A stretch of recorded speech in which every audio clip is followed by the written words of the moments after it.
السلام علیکم ورحمۃ اللہ وبرکاتہ۔ بسم اللہ الرحمن الرحیم، الحمد للہ رب العالمین، والصلاة والسلام علی سید الانبیاء والمرسلین وعلی آلہ وصحبہ اجمعین، اما بعد۔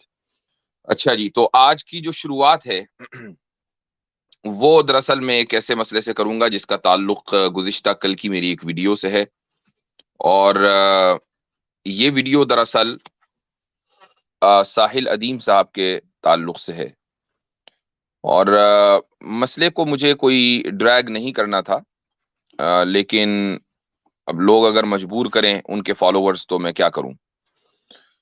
اور یہ بڑی عجیب بات ہے کہ جب ہم نے ایک بات مدلل انداز سے کر دی ہے، اور میں سب سے پہلے یہ بتا دوں کہ یہ جو میں نے گفتگو کل اپلوڈ کی ہے یہ کوئی نئی نہیں ہے بلکہ پرانی ہے، اس کو اپلوڈ کرنے کی کوئی خاص وجہ بھی نہیں ہے کہ کسی خاص پروپیگنڈے یا مقصد سے اس کو اپلوڈ کیا گیا ہو۔ میری پرانی ویڈیوز آپ دیکھ ہی رہے ہوں گے، روزانہ کسی نہ کسی انداز میں اپلوڈ ہو رہی ہیں، تو وہ بھی ہو گئی۔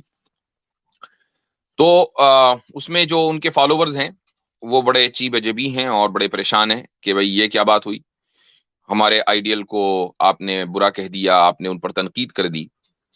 تو اگر میں یہی پوچھتا ہوں ان لوگوں سے کہ بھئی اگر آپ پورے ایک طبقے علماء کے اوپر اس طرح تنقید کرتے ہیں گویا کہ وہ لوگ مجرم ہوں اور آپ ہی ایک اکلوتے مصلح ہوں، تو جب آپ کو جواب دیا جائے تو پھر آپ کے جو فالوورز ہیں وہ پریشان ہو جائیں، اور اس کی وجہ یہ ہے کہ وہ آپ کو ہی حق پر سمجھتے ہوں اور یہ سمجھتے ہوں کہ آپ ہی دراصل مہدی ہیں۔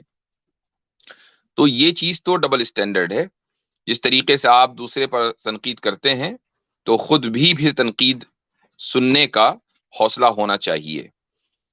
اچھا، اور دوسری بات یہ ہے کہ ساحل ادیم کی میں نے کوئی زیادہ ویڈیوز بہت نہیں دیکھی ہیں۔ میں نے جب ان کے اندھ آئے تو میں نے پھر کچھ ویڈیوز دیکھی تو مجھے بڑا عجیب لگا، اور وہ یہ کہ ہر ویڈیو میں وہ ایک جملہ ضرور دہراتے ہیں، اور وہ یہ کہ یہ حدیث جو میں آپ کو بتا رہا ہوں، یہ مولوی آپ کو حدیث نہیں بتائے گا، یہ مولوی آپ سے حدیث چھپائے گا۔ میں نے ایسی بہت سی روایات ان کی زبانی سنی اور یہ سوچا کہ اگر واقعی اس حدیث کو چھپا دیا جائے تو کیا فرق ہوگا، اور اس حدیث کو بیان کر دیا جائے تو کیا فرق ہوگا؟ کوئی فرق نہیں۔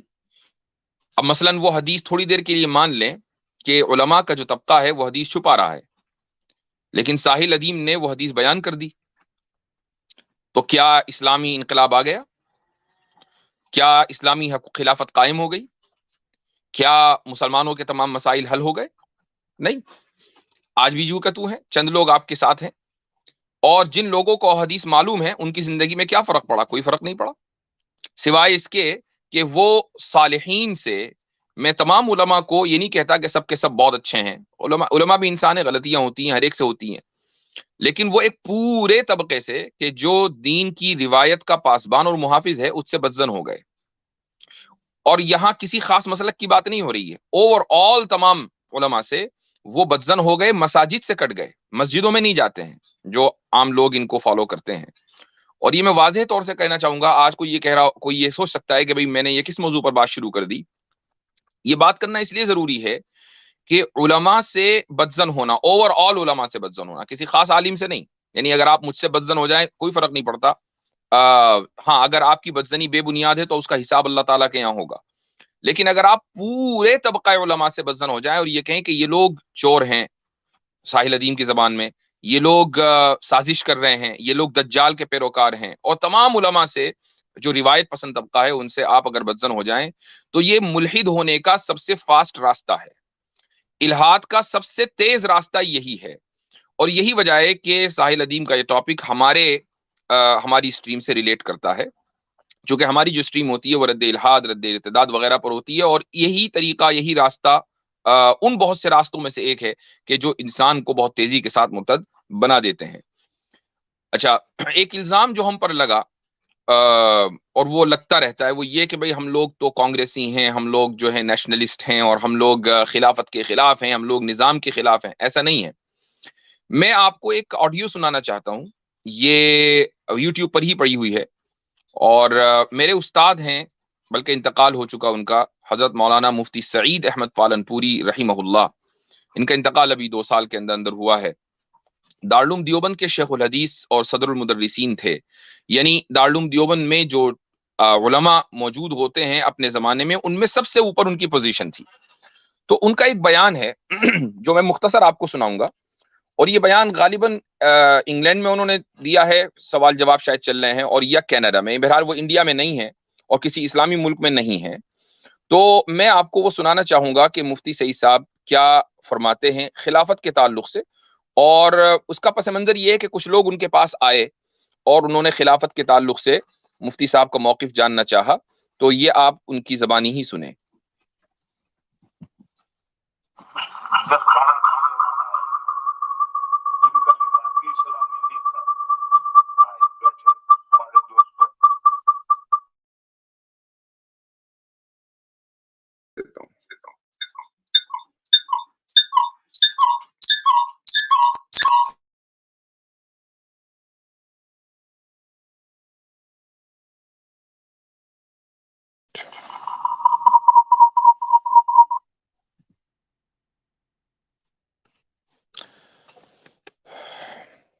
تو یہ ایکو آ رہی ہے بہت زیادہ اور اس کی ایک وجہ ہے، تو میں فی الحال اصل میں اس کو بند کرتا ہوں۔ اوکے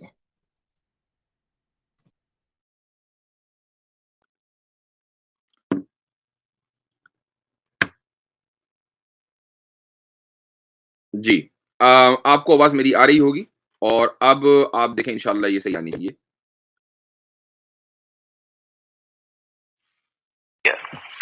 جب فارغ ہو گئے تو کھایا پیا، جب فارغ ہو گئے تو میں تو کچھ بولا نہیں، ملنے کے لیے دیا حضرات آئے ہیں۔ تھوڑی دیر خاموش رہے، پھر ان میں سے ایک بولا، اسلامی خلافت قائم کرنے کے بارے میں آپ کا کیا خیال ہے؟ اسلامی خلافت قائم کرنے کے بارے میں آپ کا کیا خیال ہے؟ میں نے کہا فرض ہے۔ فرض ہے۔ تو وہ تو ہکے بکے ہو گئے، وہ تو خیال کرتے کہ میں کچھ اور کہوں گا، اس پر اشکال کریں گے، دلائل پیش کریں گے، مجھے جواب دینے پڑیں گے۔ میں نے کہا فرض ہے۔ تو ایک دم خاموش رہے بہت دیر تک، پھر ایک بولا کہ جب فرض ہے تو آپ ہمارا ساتھ کیوں نہیں دیتے؟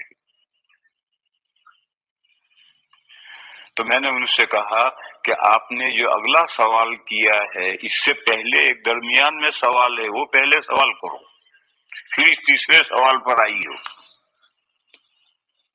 کلر کو کیا سوال ہے اس کا؟ میں نے کہا کہ اسلامی خلافت قائم کرنا فرض ہے، اب پوچھو کہاں؟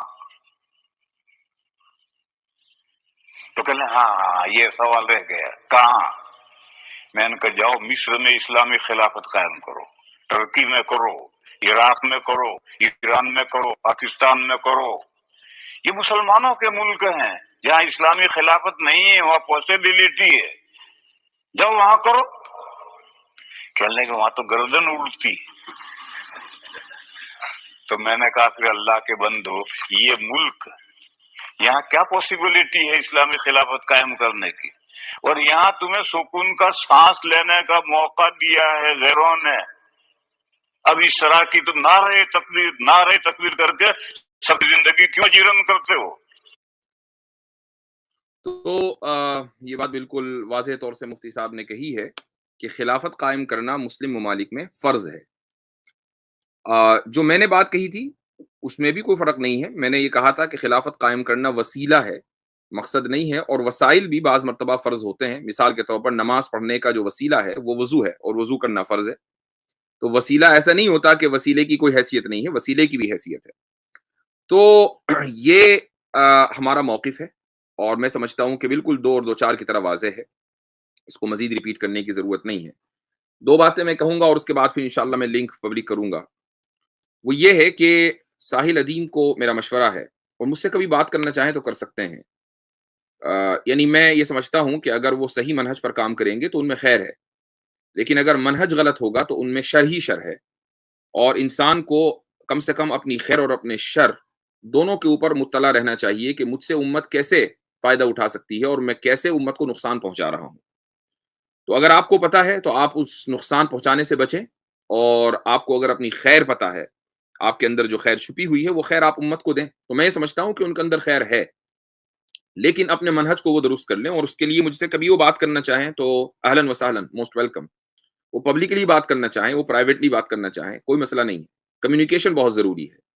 اور میرا مشورہ ان کو یہ ہے کہ وہ سب سے پہلے اپنی جو بیسکس ہیں نصوص کے تعلق سے، قرآن اور حدیث کے تعلق سے، اس کو وہ درست کریں۔ یعنی ان بنیادی طور پر جو غلطی ہوتی ہے وہ یہ کہ، اور آج کل تو وہ گدھے کو بھی حلال کیے ہوئے ہیں، یعنی فقہی معاملات میں گھس گئے، فقہ کی ان کے پاس کوئی سند نہیں ہے، کوئی معلومات نہیں ہے، حدیث کی ان کے پاس کوئی معلومات نہیں ہوتی، اور وہ حدیث کو جو موضوع، ضعیف اور کیسی واہی تباہی حدیثیں ہوتی ہیں ان کو وہ صحیح اور مستند کہہ دیتے ہیں۔ تو یہ چیز جو ہے ان کی طرف سے بہت عام طور سے دیکھنے کو ملتی ہے۔ ایک اور بہت مشہور ان کی کلپس چل رہی ہیں، اور وہ چونکہ علماء کے خلاف ہیں، اور علماء کے اوور آل طبقے سے ایک طرح، خصوصاً پاکستانی سوسائٹی میں مجھے افسوس کے ساتھ کہنا پڑتا ہے، جو ذرا پڑھے لکھے لوگ ہیں ان میں ایک طرح کی نفرت پائی جاتی ہے، جہاں تک میں نے دیکھا ہے۔ میں اسٹیریو ٹائپ تو نہیں کرتا ہوں، لیکن پھر بھی بہت سے لوگ ایسے ہوتے ہیں۔ تو وہ ظاہر ہے کہ ان کو فالو کرتے ہیں۔ تو وہ یہ کہتے ہیں ساحل ادیم کہ جب دجال آئے گا تو دجال کو فالو کرنے والے سب سے زیادہ علماء ہوں گے۔ اب ان سے کیوں پوچھے کہ بھیا یہ آپ نے کدھر سے نکالا ہے کہ علماء سب سے زیادہ دجال کے ہاتھ پر بیعت کریں گے؟ اب ہمارے ذہنوں میں بچپن سے ایک تصور دجال کے تعلق سے قائم ہے، رسول اللہ صلی اللہ علیہ وسلم کی حدیثوں کی بنیاد پر، قیامت کی علامتوں میں سے ایک ہے۔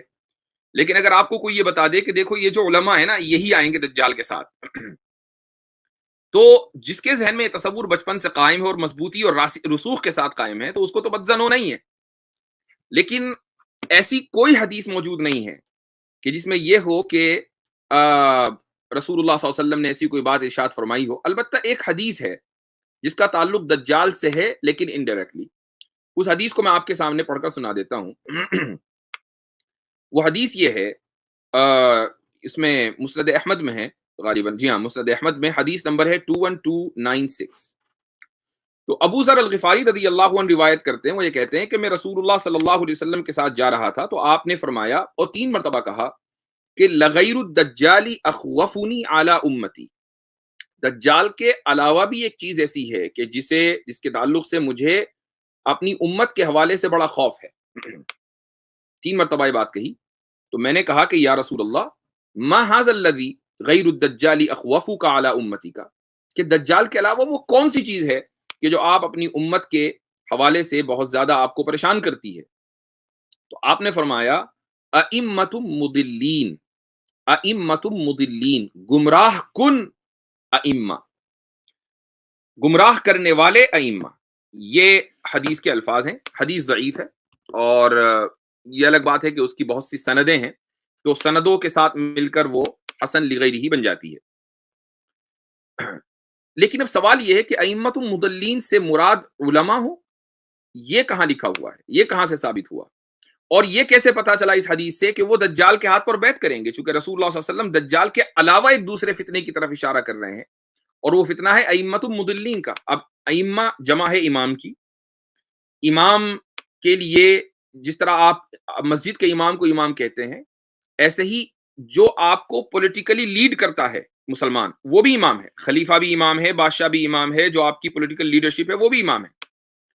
تو ائمۃ مضلین دونوں طرح کے طبقے ہیں، جو آپ کو ریلیجس رہنمائی کر رہا ہے وہ بھی امام ہو سکتا ہے، اور جو پولیٹیکل رہنمائی کر رہا ہے وہ بھی امام ہو سکتا ہے۔ جب یہ بات ہے تو ائمۃ مضلین، اور بلکہ ابھی سسٹر ارینا کا کامنٹ ہے کہ آغا خان بھی آغا خان ہی ہو کہ یہاں بھی امام ہے، تو ائمۃ مضلین کے معنی یہ کرنا کہ یہ سارے علماء کی اکثریت، اس کا مقصد کیا ہے؟ اس کا مقصد یہی ہے کہ آپ اپنا ایک ایسا نیریٹو قائم کرنا چاہتے ہیں جو علماء صالحین اور علماء ربانیین کی نفرت کے اوپر مبنی ہو، اور آپ کو چونکہ اس طبقے کو اٹریکٹ کرنا ہے جو آلریڈی پہلے سے کسی وجہ سے ان حضرات سے نفرت کرتا ہے، ان کی روایت پسندی کی وجہ سے، تو آپ نے سوچا کہ یار یہ طریقہ بہتر ہے کہ الزام لگاؤ یہ چھپاتے ہیں، یہ بتاتے نہیں ہیں، وغیرہ وغیرہ وغیرہ، اور جھوٹ سچ روایتیں بتاؤ اور یہ کہو کہ یہ مستند اور تمام طریقوں سے متفق علیہ ہے۔ اس طرح کی باتیں کر کے لوگوں کو بے وقوف بناؤ۔ یہ I am sorry for my harsh comments. لیکن میں چاہوں گا کہ اگر ساحل اپنی اصلاح کریں، ساحل ادیم اپنی اصلاح کریں، تو ہم ان کے ساتھ ہیں. یعنی ہم سمجھتے ہیں کہ ان کے اندر وہ ایک اچھے اوریٹر ہیں، اچھے مقرر ہیں، بہت سی چیزوں کے اوپر ان کی اچھی پکڑ ہے، اور میں سمجھتا ہوں کہ ان کے بولنے کا انداز ایسا ہے جو نوجوانوں کو اٹریکٹ کرتا ہے. تو میں کبھی بھی کچھ لوگ یہ کہتے ہیں کہ ہم مسلک پرستی کرتے ہیں. ہماری الحمدللہ ٹیم میں ہر مسلک کے لوگ ہیں. آپ کو دیوبندی ملیں گے، بریلوی ملیں گے، آپ کو اہل حدیث ملیں گے، یہاں تک کہ آپ کو شیعہ بھی ملیں گے، سنی بھی ملیں گے. تو تمام کے تمام لوگ ایک ہی بینر کے تلے کام کر رہے ہیں، اور وہ ہے ہمارا ایک متحدہ بینر کہ ہم ارتداد اور الحاد کے خلاف کام کرتے ہیں. تو جب یہ بات ہے تو ایسی صورت میں یہ کہنا کہ جی ہم مسلک پھیلاتے ہیں، کامنٹس کے اندر میں اس کا جواب دے رہا ہوں، مسلک پرستی کو فروغ دیتے ہیں، یہ وہی لوگ کہہ سکتے ہیں کہ جن کو برین واش کر دیا گیا ہے علماء کی نفرت میں.